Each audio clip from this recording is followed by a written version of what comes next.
Hey friends, are you done with dating apps? Tired of swiping through profiles and superficial chats that go nowhere? Well, swipe left on those boring rituals. Introducing Done with Dating, the free podcast-driven dating platform that's bringing human interaction back. We sit down with incredible singles for real conversations on our weekly podcast. Listeners like you get to know them deeply, then apply to date guests or step into the mic yourself. Plus, we host experts that discuss the dating world and provide advice on self-improvement techniques when you are taking a break from dating or focusing on yourself. Made for the bold, built for connection. Your dating journey redefined through the mic. Head to donewithdating.co right now and apply. It's all free. Your perfect match is one episode away. Hey everybody. We're here today with Jill from Lunch Dates and Allure Matchmaking. Jill, thanks for joining me. Thanks for having me. I'm really excited to be here. Yeah, I really have heard great things about your services. So I wanted to bring you on to just talk about what you offer to people and how you've really helped to maintain the human interaction, even throughout years and years of the technological changes. And you've been running the service for a long time. How have you seen the service change in terms of matchmaking in response to some of the dating apps and other technology that's out there? Well, I would say this. I mean, I've been an executive matchmaker for over 25 years. So I've seen it, kind of ebb and flow throughout time. And I think that as far as matchmaking goes, it's one of these timeless things that people love the fact to have somebody to vet, curate, be their confidant, and get them off the apps or get them out there and put them. People really crave to be face to face with people. And so as far as, I would say since COVID, even if we went back to that, um, people couldn't, we were doing Zoom dates and things like that, but then people couldn't wait to get out and just be out and be face to face with people. But now that it's a few years out, people kind of have gone back to some of the old ways and being on the apps. A lot of times what happens is that people, they have a paradox of choice. They sit there and they can't get out of their own way. They don't know if people are being real, if they're being authentic. Now with the introduction, more and more AI, they don't, people aren't writing their own profiles. People aren't who they say they are. Sometimes they're not even real people on there. So don't misunderstand. There's great people online and I believe in it wholeheartedly. I just believe that it has definitely become a lot of fatigue. And the reason why people turn to matchmakers a lot of times is for that human interaction and the safety involved in it as well. Yeah, I think there's certainly a level of trust that you provide that an app won't. Beyond signing the terms and conditions of joining an app, you really don't know what you're getting on the other side of that. And when I was dating, I got catfished a few times where, the pictures are certainly not the same person that shows up. And I've never tried to do that. I always tried to be, my photos where what you see is what you get. If you don't like it, fine. I know a lot of women who have dealt with all kinds of nightmares. One of the things that I used to do was ask women when I was on dates, hey, let's share our worst dating experience. And theirs was always worse than mine. It was terrible. So I think giving people the opportunity to have a level of vetting and some trust in the program before they step into that date is such a great thing. And the thing is this, I think there's a lot of catfishing, but I think sometimes I hate to sound negative because I'm really like the most positive person, but sometimes people are putting photos on there that are 10 years plus older and they think Hmm. that's what they still look like though. That's like they think that, this is who I am. And you're not anymore. And that's okay. But you want to, it's kind of like I equate it to a lot of times people when they put a resume up there for a job, they might start, fluffing it a little bit just to make themselves seem a little bit better so they can stand out. But then before you know it, they're doing a different job than they really did. And that's what happens a lot of times on the apps. It starts out innocently enough, but then it's taking on a life of its own sometimes. Yeah, that's great insight. I hadn't really thought of that before, but you're right. Someone's self-image of themselves completely changes, and it's true. I've seen it with men and women. Both men and Images that are 10 years old coming on there, and no they context for it. Yeah, they don't realize, they may have gained weight or lost weight or aged or lost their hair or, changed their look in some way. And it's not, doesn't mean for better or worse, but they don't realize that because they're looking at themselves every day, day in and day out. So Right. it's does evolve over time.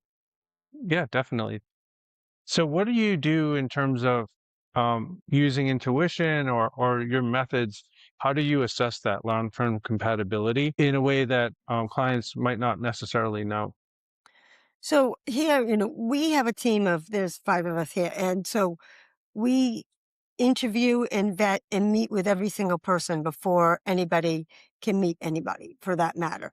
We also, as far as the beauty of, the way our team works is we're all different ages and we've all been doing this a long time, but so we all have a different perspective. So it doesn't mean that necessarily one person is always right or anything else, but somebody might see something, I might meet with somebody and be able to find something more unique or different than somebody else has a different slant on the person. So this way we have 5 people who are discussing it and deciding who should be meeting. But at the end of the day, we don't use an algorithm or anything like that. It's done all by human. We sit around, we talk about the matches, we interview, we figure out, obviously based on people's goals and values and things to make sure that it's going to be in alignment fundamentally. And then a lot of it just goes out the window, and I just get a feeling that, what, John should be meeting Jennifer or, whoever it is. And then, we tell each other about both. So we're looking at it. Not only do we think he will like her, but she will like him, because it doesn't make sense if only one half of the party is going to like one another. So we don't want to set them up with somebody that we don't feel that it's going to be reciprocated. And so how do you do that in terms of when you create the match, how do you prepare them both to get them to the date? To the date. Well, so first of all, like, let's say, for example, if you were my client, what I would do is, before you become my client, the first thing is that we would meet, we would do a full interview of you where I would ask you a ton of questions to get to know you. I'd find out about your past relationships, what's worked, what hasn't, who you are, what you're looking for, your hobbies, your interests, and, the more that I can find out about you and what you're looking for, and what's going to make you successful. Because just because somebody wants X, Y, or Z doesn't mean that's what's going to be healthy for them either. So I have to assess and make sure people's expectations are realistic as well. So I'd say then I've interviewed you, I've gotten to know you, and then we've interviewed, I'm using Jennifer in this scenario. Same thing with Jennifer, we would do the whole thing with her. And then based on that, then we would have a matchmaking meeting and discuss, okay, so John is our client and, this is who we're thinking of and these are the reasons why. And we would decide.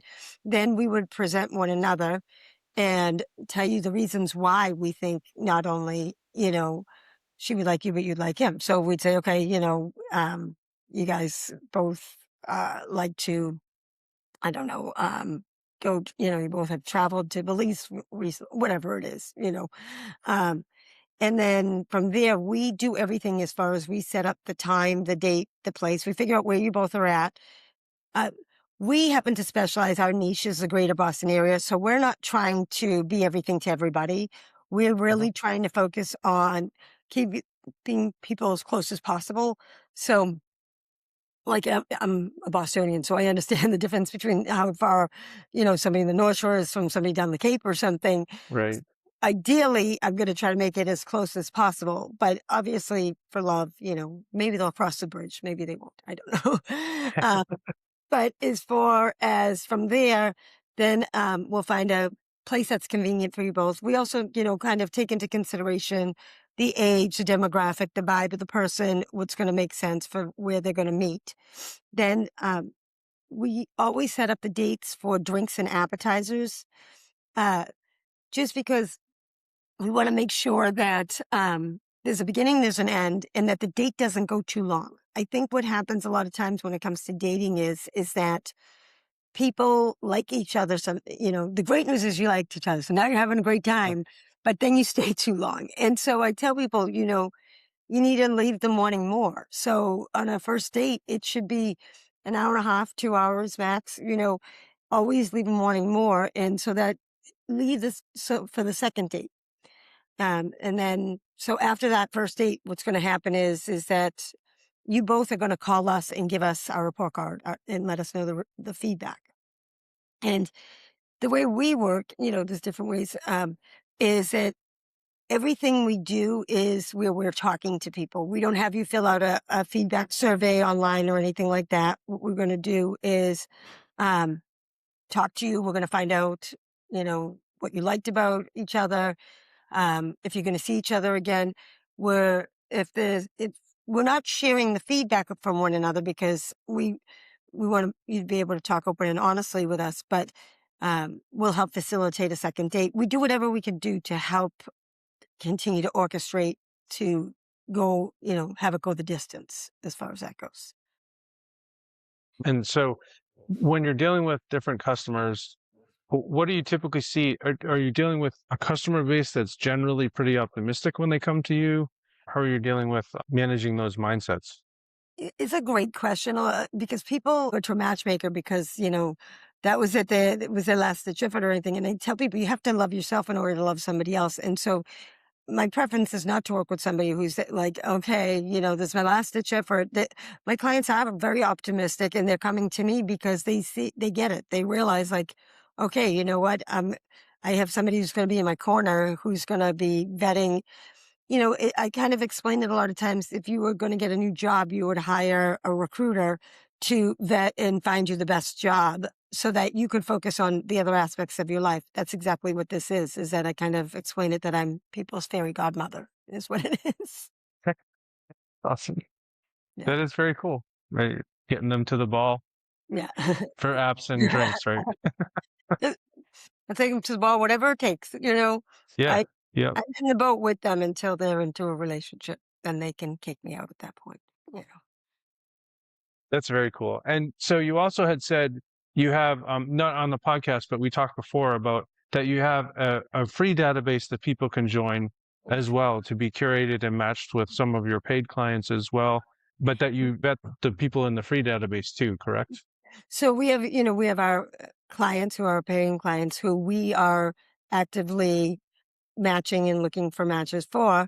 But not everybody is going to sign up with a matchmaker. Hey, so some of my best matches have been people that I might have met at an event or they've come to me. So we have a database. And so if anybody wants to be in the database, they should definitely reach out to me and give all my contact, can contact me at Jill at lunch dates or Jill at allurematchmaking.com on either front. But the thing is, tell everybody it's always good to know Jill because you know what? I might not have somebody for you today and there's no guarantees, but listen, my clients are amazing. So you never know. So use every option to meet that right person. And if you are in our database and we think that we have a potential match for you, we will interview you. We will meet with you. We will vet and do everything so that just exactly as if you were a client.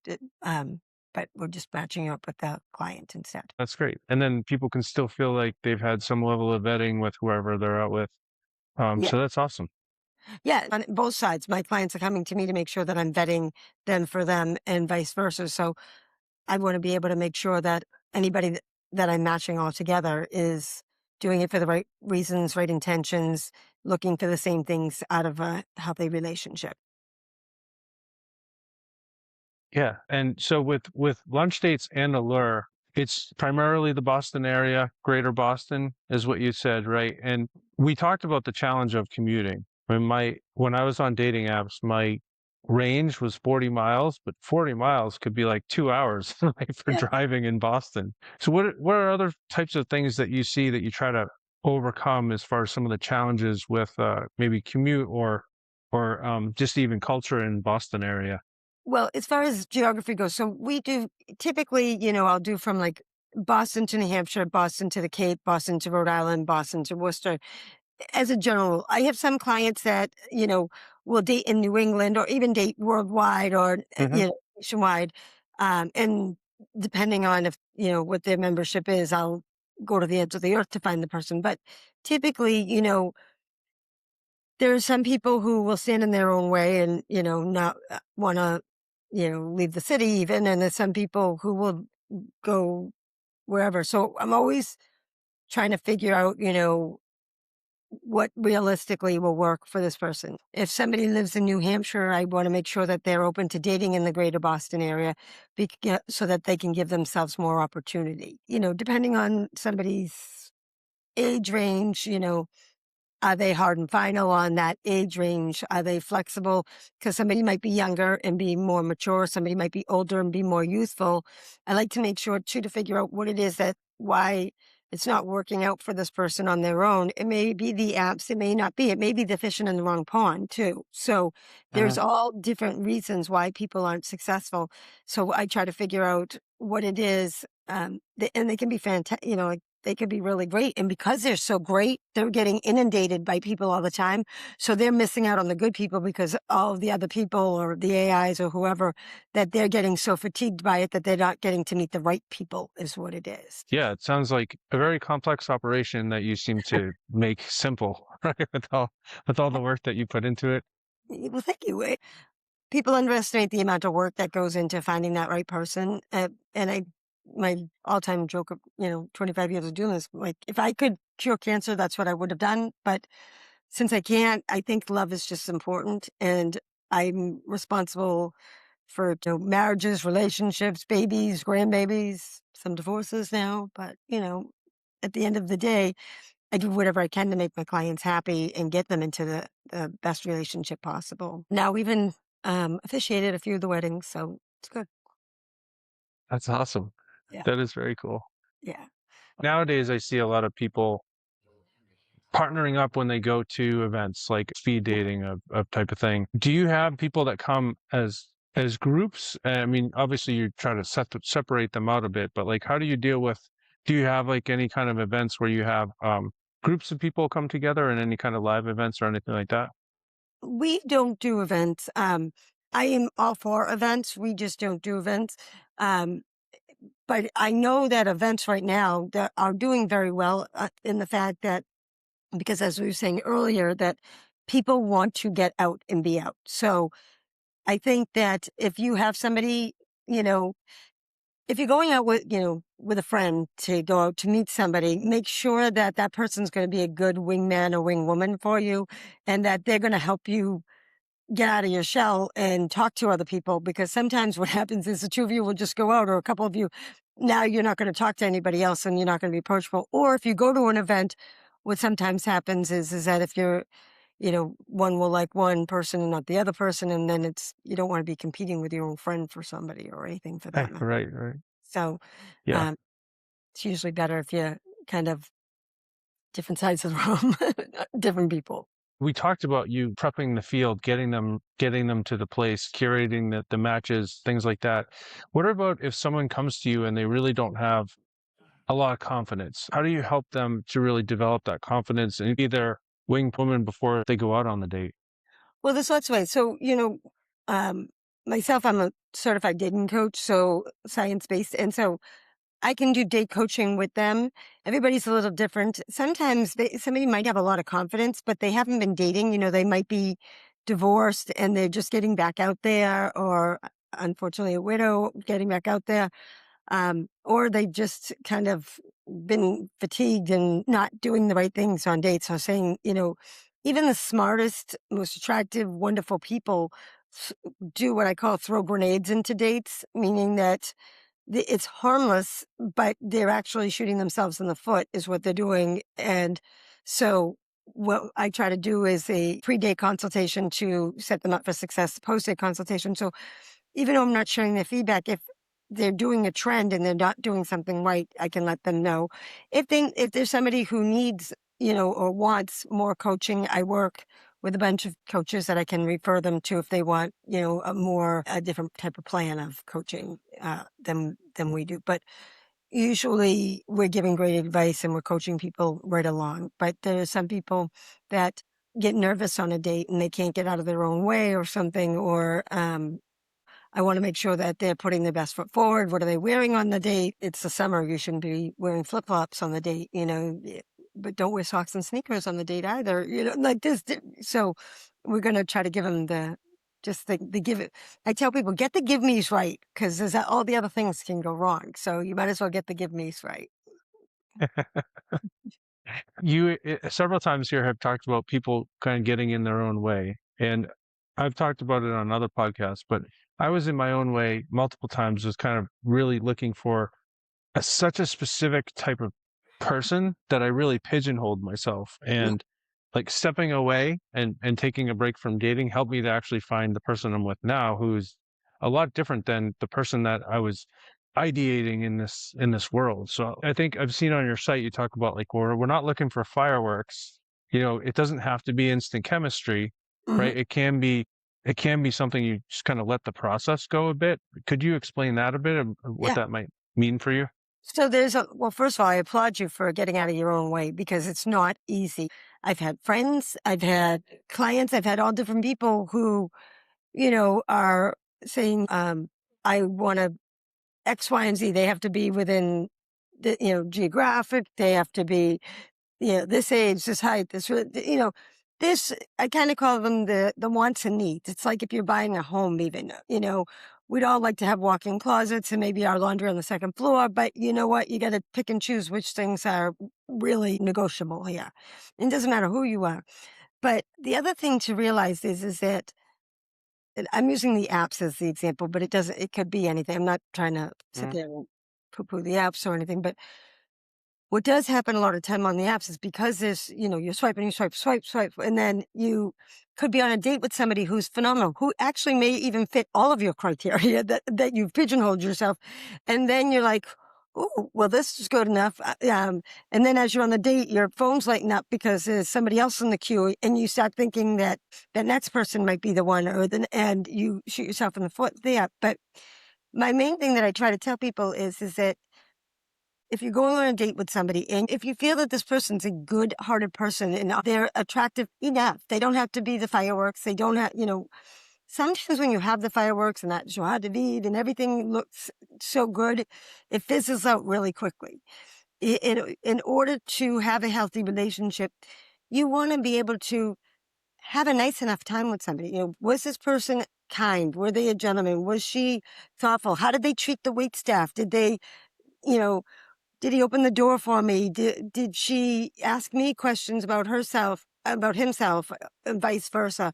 So that you want to make sure that they're genuinely good people. And then at the end of the day, if you say to yourself, I see why I went out with this person. I see why this match was made. You should always go on a second date, because people act different on a second date than they do on a first date. Especially when we were saying, sometimes people are nervous on a first date. Sometimes people had a bad day at work. There's a million different things going on that had nothing to do with this. And I can't even tell you how many times I've gotten people into relationships. I like to literally, like, I'll keep all of the feedback and then go back and be like, I told you. See, now look at them. They're still together. And I knew it. But it's just, sometimes it's easier to find what's wrong than what's right with somebody. So if you can find what's enough of what's right, go out with them on the second date and see, because you might surprise yourself, and that's going to get you into a relationship that much faster than going on a bunch more first dates with people. Yeah, that's great advice. I wish I had taken that sometimes, but it took me a long time to figure out what I was doing wrong, and it was really mostly by mistake. So, I'm glad that people have you to be able to try to take advantage of that expertise. Well, I appreciate you saying that, but I would still say this to you. And I'm somebody that, like, wants people to be happy and in relationships. And sometimes, you know what? It's all about the timing has to be right. So you had to go through whatever you had to go through to lead you to the person that you would today. So, you know, I could have given you this advice and maybe you would have met her quicker or not. But the whole thing is that you had to take your journey to get there. But for anybody else who's who doesn't want to give up and take a break, because I don't think you should give up and take a break. I think that you have to stay out there, but I don't think you have to work so hard at it that you're losing sight of what it is that you're really looking for. Yeah, that makes sense, and that's really a good, powerful message. And I mean, I did a lot of work on myself and try to do a lot of realization. I've learned a lot through this podcast, just having different experts on and stuff to talk about things. I've learned stuff about myself I never even knew. but But but it's it is healthy. true that there has to be some level of self-work done and self-responsibility to say like, hey, maybe I'm not finding the right person because I need to do more on my own. And even people who are doing some self-work, there's probably still some improvement that they can make in It's their own lives always too to kind of stuff prep. that can be done for sure. There's always, but a lot of times, you have to be able to love yourself, love being with yourself, and be happy so that you can genuinely let somebody into your world. But, you know, it, I don't know if, you said she's not all of the X, Y, and Z things that you thought that you need to have and where you know, decided to be a little bit more flexible. But I always tell people the more flexible somebody is, the more opportunity, not opportunity to waste going on first dates, but just you're opening the energy out there to let somebody else in is what it is. And it's Yeah. a, uh, Yeah, and it was for me, it was just breaking the mold of, that they have to do this type of activity. She's a great athlete and she's, tremendously gifted in other sports, just not the ones that I was maybe looking at. And so that kind of thing is like some simple switch like that opening up the horizon really made a huge difference. And yeah, I couldn't be happier. It's been a really great relationship. But a lot of the important things were things that I didn't pass out on. Like the things that were important that made the relationship powerful is the stuff that was the important stuff, like the personality, the way that we connect, the way that we handle conflict, the way that we handle good times and bad, like that kind of stuff is really important, and it's more important than what activities, some activities she does or I do, and how, we actually use the time where we're doing our separate activities to enjoy that time and the space away from each other because we're doing our own thing. 100%. That's exactly what it is. And you know what? At the end of the day, you know what? Maybe she does something and she can teach you how to do it too, so you can learn something new and maybe not. But, Hmm. you're not looking for somebody to teach you how to ski or something. Guess what? You can go to the, chalet and get a drink or do whatever you want to do. It makes no difference. Right. So great. You can find a skiing partner always, but you don't, you want somebody that's going to be with you. But you were saying something that I was thinking when you were just saying it, that I tell people all the time that when you find your person that you think, is somebody that's going to go the distance, it's really important that you're with them through different seasons, through good times through bad times. I always say, unfortunately, a funeral and a wedding, because you want to see how people handle adversity, how people act in all different environments. And then, once you see it and realize that it's great, then it's really great. Then it's your person. So I have little tests for people to make sure Yeah. they're going to go the distance. So, Yeah. Oh, that's great. yeah. So last question I have for you is, what would you say would be the best advice you can give to someone who's considering professional matchmaking for the first time? I would say the best advice is to get in touch with me, obviously. You can go to either lunchdates.com or allurematchmaking.com. I'm Jill Vandor. I'm everywhere on social media and everything, but I'm happy to answer anybody's questions or anything. And I have a team of 5 here. We all work together. We're in the greater Boston area. And, you can either think about hiring us, as a matchmaker or be in our database. But as I said, it's always good to know Jill, and if you are single, you should know me because I have a good Rolodex of people here, so that there's somebody out there for you always.